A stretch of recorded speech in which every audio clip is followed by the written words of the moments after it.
오늘 우리에게 주신 하나님의 말씀은 마태복음 21장 1절에서 11절의 말씀입니다. 신약성경 34면에 있습니다. 오늘 말씀을 봉독해 드립니다. 그들이 예루살렘에 가까이 가서 감난산 백박에 이르렀을 때에 예수께서 두 제자를 보내시며 이르시되 너희는 맞은편 마을로 가라. 그리하면 곧 매인 나귀와 나귀 새끼가 함께 있는 것을 보리니 풀어 내게로 끌고 오라. 만일 누가 무슨 말을 하거든 주가 쓰시겠다 하라. 그리하면 즉시 보내리라 하시니 이는 선지자를 통하여 하신 말씀을 이루려 하심이라. 일러스되 시온 딸에게 이르기를 내 왕이 내게 임하나니 그는 겸손하여 나귀 곧 멍에 매는 짐승의 새끼를 탔도다 하라 하였느니라. 제자들이 가서 예수께서 명하신 대로 하여 나귀와 나귀 새끼를 끌고 와서 자기들의 겉옷을 그 위에 얹음에 예수께서 그 위에 타시니 무리의 대다수는 그들의 겉옷을 길에 펴고 다른 이들은 나뭇가지를 베어 길에 펴고 앞에서 가고 뒤에서 따르는 무리가 소리 높여 이르되 호산나 다윗의 자손이여 찬송하리로다. 주의 이름으로 오시는 이여 가장 높은 곳에서 호산나 하더라. 예수께서 예루살렘에 들어가시니 온 성이 소동하여 이르되 이는 누구냐 하거늘 무리가 이르되 갈릴리 나사렛에서 나온 선지자 예수라 하니라. 담임 목사님 나오셔서 예루살렘으로 라는 제목으로 하나님 말씀 선포하시겠습니다. 할렐루야. 옆에 있는 분과 인사 나누시겠습니다. 사랑합니다. 축복합니다. 잘 오셨습니다. 고맙습니다. 예수님께서는 갈릴리 지역을 중심으로 공생의 사역을 진행하시지요. 그리고 공생의 사역을 마무리하는 시점이 되심을 아십니다. 그래서 예수님께서는 하나님의 이끄심에 따라 예루살렘으로 올라가십니다. 그리고 예수님이 예루살렘으로 오르신다라고 하는 이야기를 들은 백성들은 이제 예수님을 맞이할 준비를 하지요. 본래 이 예루살렘에는 종려나무가 그리 많지 않다고 합니다. 그래서 종려나무가 있는 여리고까지 내려가서 종려나무의 가지를 꺾어서 가지고 올라와서 예루살렘에서 예수님을 바라보며 그 종려나무 가지를 흔들기 시작하지요. 왜 종려나무 가지인가라고 하는 것인데요, 이 종려나무 가지는 여러 나무들 가운데서도 이스라엘의 주권, 그들이 가지고 있는 권한에 대하여서 대표적으로 상징하는 그런 나무입니다. 유대 민족주의를 상징할 때 대표적으로 이야기되어지는 것이 바로 이 종려나무이지요. 그 가지를 꺾어서 흔든다라고 하는 것은 이제 예수님이 오심에 대하여 유대의 왕으로 그를 여긴다라고 하는 의미를 담고 있습니다. 예수님이 우리의 왕이시다.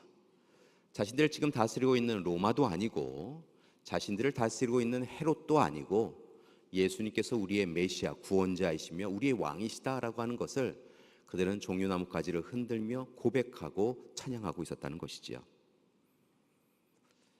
그렇게 그들은 수치와 조롱과 멸시의 역사가 끝나고 이제 하나님께서 함께해 주심을 통하여서 정의와 공의, 풍요와 번영의 세상이 예수님 때문에, 예수님 덕분에 다시 자신들에게 시작되어지기를 간절히 바라는 마음으로 예수님을 그렇게 종려나무 가지를 흔들며 맞이하였다는 것입니다. 특별히 그들은 목소리를 높여서 찬양하며 예수님을 맞이하는데요, 시편 118편을 인용하여서 그들은 호산나 다윗의 자손이여 찬송하리로다. 주의 이름으로 오시는 이여 가장 높은 곳에서 호산나 하며 예수님을 맞이합니다. 예수님을 다윗의 자손이다라고 이야기한 것은 다윗의 자손 가운데 메시아가 오실 것이다라고 하는 그런 약속이 있었기 때문인 것이죠. 또 다르게 그들은 예수님을 향하여 호산나라고 외치는데요, 그것은 바로 여호와여 구하옵나니 이제 우리를 구원하소서라고 하는 간구일 뿐만이 아니라 예수님을 통하여 자신들의 구원이 완성될 것을 분명하게 시인하고 고백하며 바라고 있는 것을 볼 수 있습니다. 로마와 헤롯의 절대 권력을 넉넉히 이기고 예수님께서 자신들의 왕이 되어 주셔서 자신들을 온전하게 회복시켜 주실 것이다라고 하는 그런 찬양을 하고 있다는 것입니다. 이렇게 예수님은 예루살렘으로 오르십니다. 종려나무 가지를 흔들며 왕으로 자신을 여기고 호산나 호산나 우리의 구원자여 메시아이십니다라고 외치는 그들 가운데로 찾아오시지요. 그런데 그렇게 다른 바램과 소망으로 예수님을 맞이하는 이들과는 달리 예수님은 전혀 다른 모습으로 예루살렘에 입성하십니다. 말씀을 보니까 감람산 벳바게에 이르신 예수님께서는 두 제자를 맞은편 마을로 보내셨다라고 이야기합니다. 여기서 맞은편 마을이 예루살렘의 맞은편 마을인지 아니면 예수님이 거하고 계셨던 감람산의 맞은편 마을인지는 잘 알지 못합니다. 다만 맞은편 마을로 보내셨다는 것입니다. 그곳에 보내시며 예수님께서 명령하시는데요, 그 명령이 조금 특별합니다. 이제 너희가 그 마을에 들어가면 나귀와 나귀 새끼가 함께 묶여 있는 것을 볼 텐데 그것을 내게로 가져오라, 끌고 오라 라고 명령하셨다는 것이죠. 여러분, 낯선 집입니다. 그 제자들은 그 나귀 새끼와 나귀의 주인인지 누구인지 알지 못합니다. 그런데 그렇게 그냥 데리고 오라, 끌고 오라 라고 예수님이 명령하셨고, 그렇게 예수님의 명령에 따라 가보았더니 정말 나귀와 나귀 새끼가 있어서 그들을 데리고 오고자 그렇게 풀어서 데리고 옵니다. 사람들은 낯선 사람이 그 마을의 어떤 사람, 주인인 사람의 나귀와 나귀 새끼를 끌고 가려고 하자 도대체 당신들은 누구이길래 이를 허락도 받지 않고 끌고 가냐라고 이야기했더니 예수님께 전에 들은 바 그대로 주님께서 사용하신다고 하셨습니다.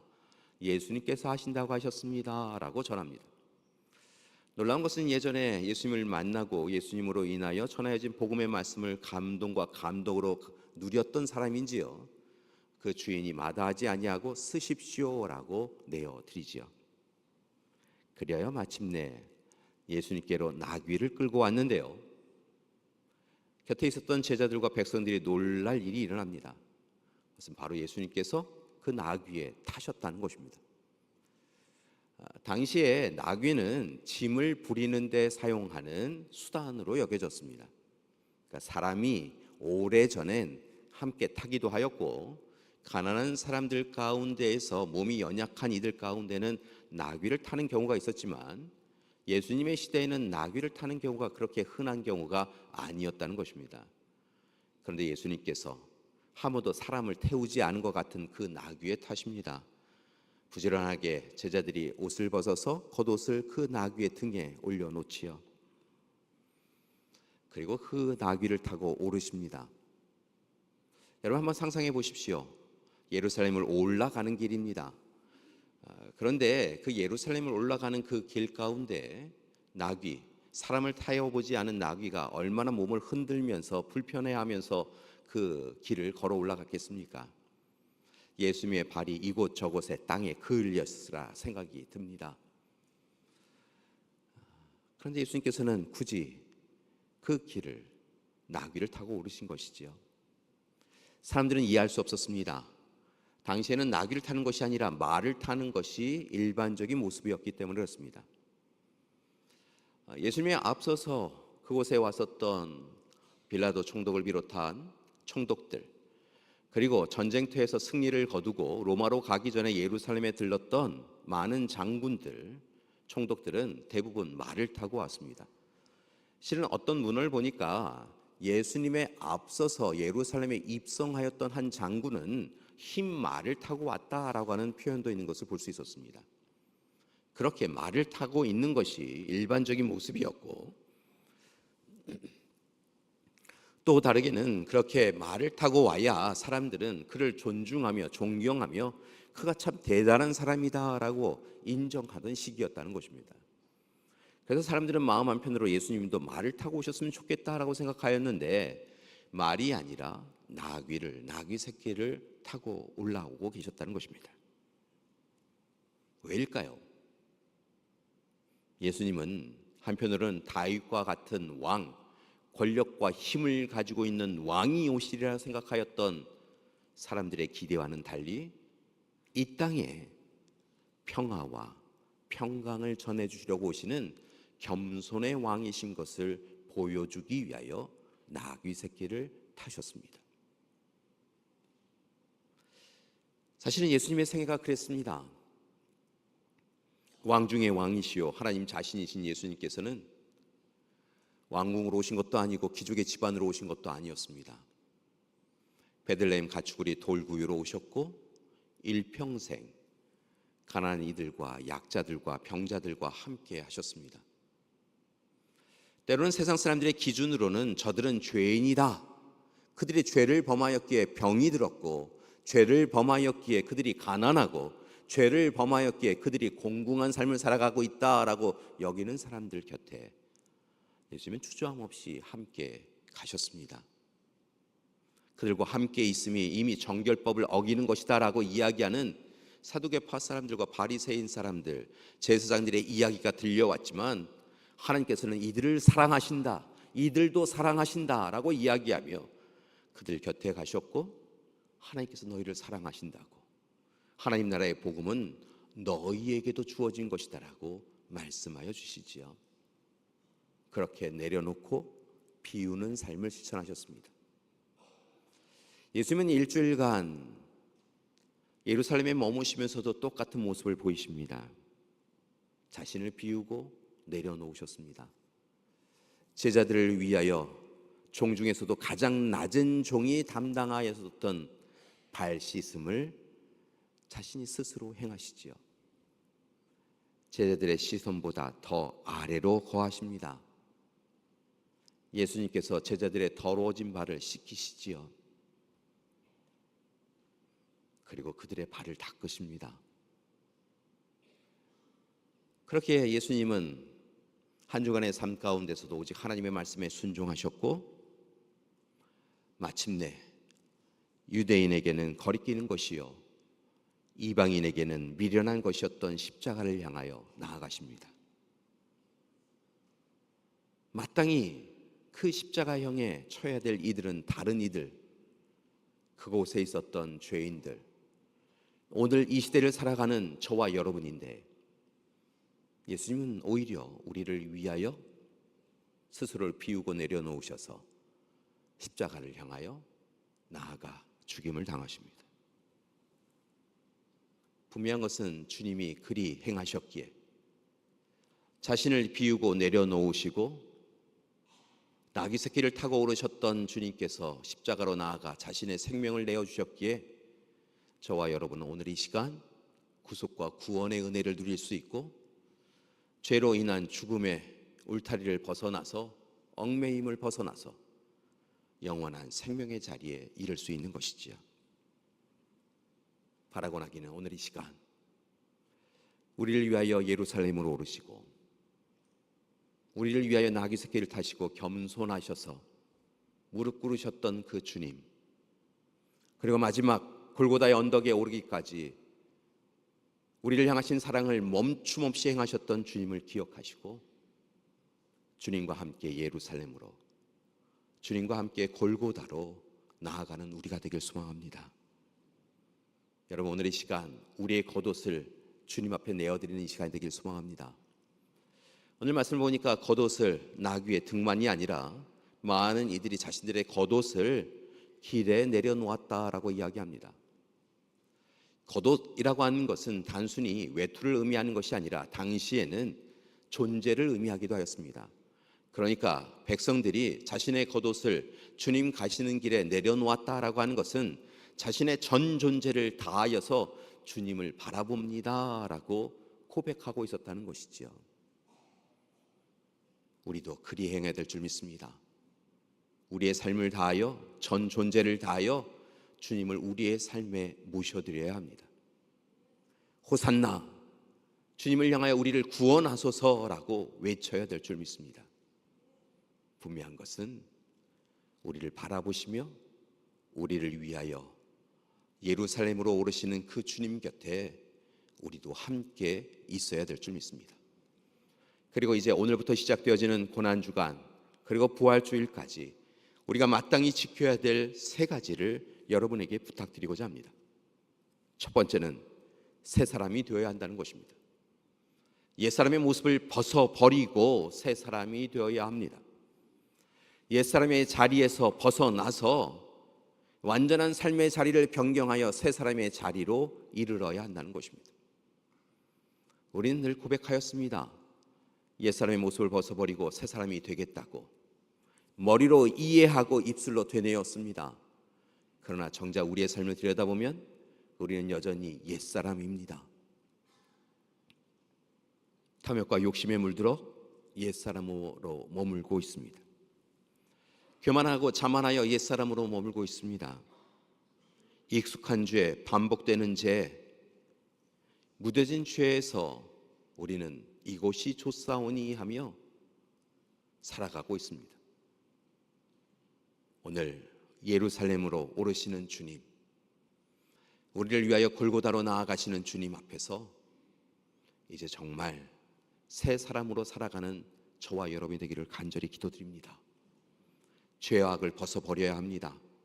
죄와 악을 분별할 수 있는 하늘의 지혜를 주셨으니 그 지혜를 붙잡고 하나님의 말씀을 붙잡고 죄악에서 벗어나서 멀리 떠나서 오직 주님 품 안에 거하며 말씀 앞에 서나가야 될 줄 믿습니다.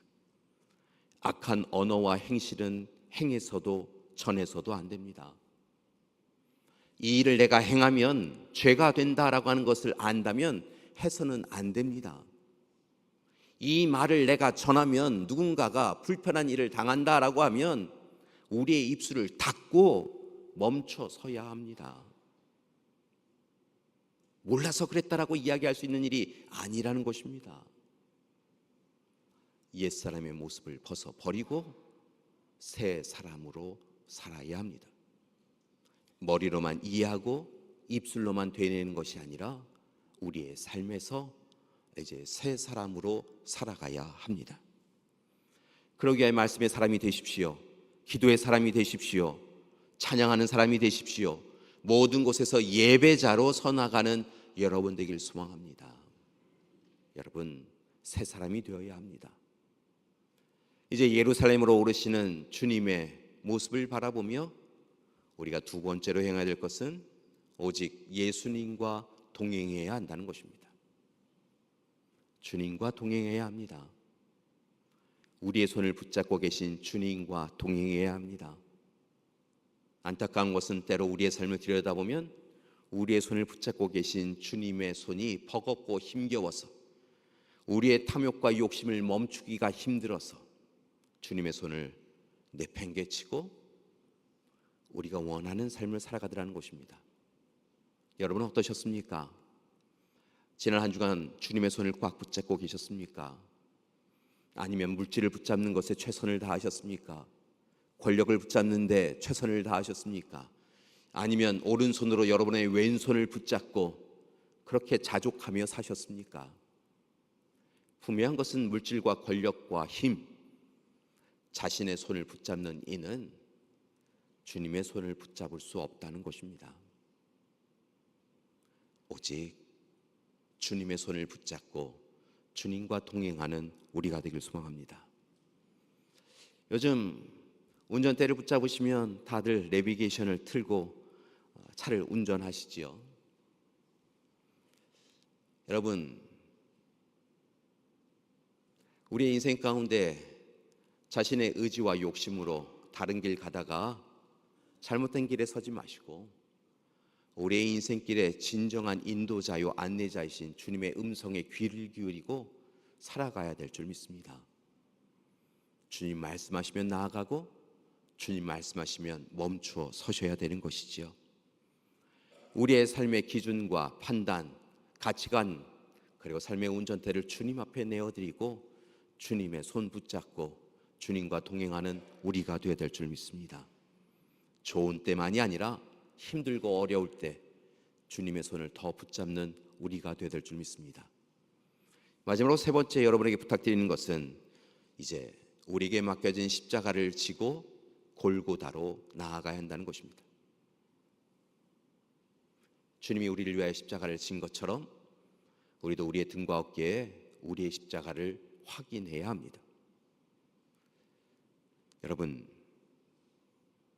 우리는 주님의 영광을 바라긴 하지만 주님의 십자가의 고난을 회피하며 살았습니다. 주님의 십자가를 바라보며 늘 예배를 드리지만 어느새 우리는 성전 안에서의 십자가를 바라볼 뿐 성전 밖을 나가면 주저함 없이 십자가를 던져두고 우리가 원하는 삶을 살아왔습니다. 그리하여 오늘 이 시간 우리는 우리를 위하여 십자가를 지시고 죽임당하신 주님 앞에 서지 못하고 멀찌감치해서 관객으로 여전히 우리를 위하여 십자가를 지신 주님을 바라볼 뿐입니다. 사랑하는 교회 여러분, 십자가를 지셔야 합니다. 등과 어깨에 무거운 십자가를 지셔야 합니다. 차디차고 거친 십자가를 지셔야 합니다. 그리고 우리를 위하여 십자가를 지시고 나아가시는 주님 뒤에서 주님의 등을 바라보며 이제 걸어가야 될 때인 줄 믿습니다. 골고다 언덕길이 낯설고 힘들고 외로운 길일지라도 우리를 위하여 십자가를 지시고 걸어가신 주님 홀로 그 길을 걷게 하지 마시고 함께 걸어가야 될 줄 믿습니다.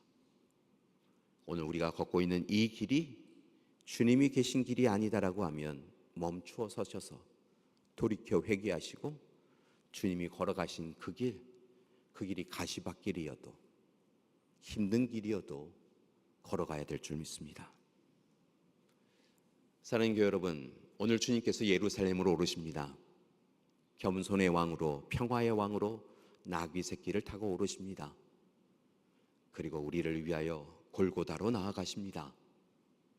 바라고 원하기는 오늘부터 한 주간 주님 곁에 머물며 주님 사랑 누리며 주님의 약속 붙잡고 그렇게 주님 앞에 서 나가는 우리가 되기를 간절히 소망합니다. 세상은 참 어둡습니다. 세상은 불투명합니다. 세상의 사람들은 자기가 걷고 있는 길로 오라, 이곳이 편하다, 이곳이 안전하다, 이곳에 걸어가면 당신은 모든 것을 얻을 수 있다라고 이야기하며 우리를 유혹합니다. 그러나 오늘 우리가 마땅히 걸어가야 될 그 길은 주님과 함께 걷는 이 길입니다. 예루살렘을 오르시고 골고다로 오르시는 우리 믿음의 가족들 되시기를 간절히 기도드립니다. 그곳에서 주님이 우리와 함께 하시며 우리를 품어주실 줄 믿습니다. 우리 옆에 있는 우리 믿음의 가족들에게 이렇게 인사하셨으면 좋겠습니다. 예루살렘으로 갑시다. 골고다로 올라갑시다.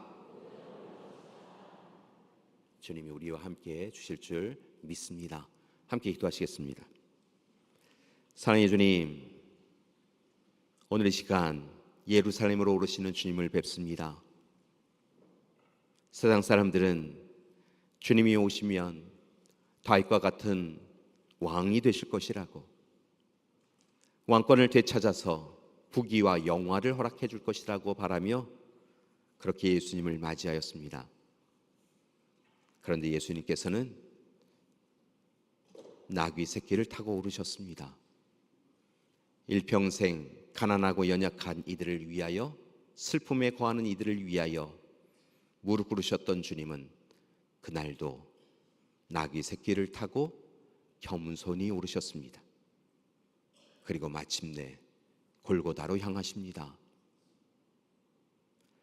주님, 오늘 시간 주님의 등을 바라보며 우리도 헛되고 악한 것 탐하지 아니하고 골고다까지 주님과 함께 동행하여 주시옵소서. 우리 믿음의 가족들 한 사람 한 사람 오직 이 기간 동안 우리에게 맡겨진 십자가를 지고 고난과 고통을 마다하지 아니하고 주님 앞에 서 나가는 이들 되게 하여 주시옵소서. 예수님의 이름으로 기도드립니다. 아멘.